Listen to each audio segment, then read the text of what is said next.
the most challenging modern birth chart I've ever seen of a public figure. I'm sure you can guess who this one is.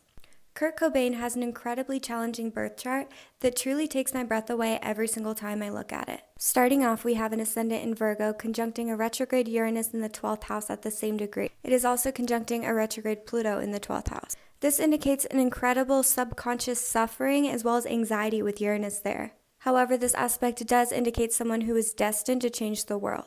Now, this Virgo ascendant was opposing a Pisces stellium, and this is where we really get into it. Virgo in Pisces is the axis of service, but is also the axis most likely to be taken advantage of. Here we see an unbelievable pileup of planets in Pisces, the Sun, Mercury, Chiron, Venus, and Saturn in the 6th and 7th house. As the last sign of the zodiac, Pisces contains pieces within it of all the other signs. For this reason, Pisces are naturally compassionate and humanistic, and naturally connected to unconditional love. However, they are energetically sensitive to all other beings, so for Kurt to come into a world of suffering with this Pisces placement, he could not get away from the intensity of his experience. He always looked around him and knew that there was a better way to do things, that life didn't have to be so hard and people didn't have to fight, but there was nothing that he could do to change it.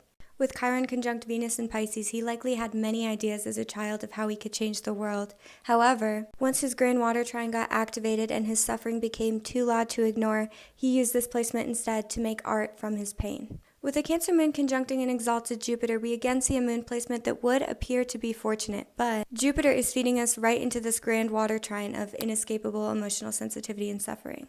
Kurt clearly had a purpose though, because his chart is building us into a kite pointing towards his ascendant. He was here to create radical transformation Uranus-Pluto with his art and with his story. In the 10th house, he likely wanted to keep his emotional world sacred and private. However, once his kite got activated and he was shot to international fame, his pain was on display for the world with the moon in the 10th. While many people couldn't understand why he didn't love the fame that he received, that is not the environment that the privacy and sensitivity of this chart would thrive in, with a North Node placement that indicates becoming wealthy but losing so much in the process. Rest in peace, Angel.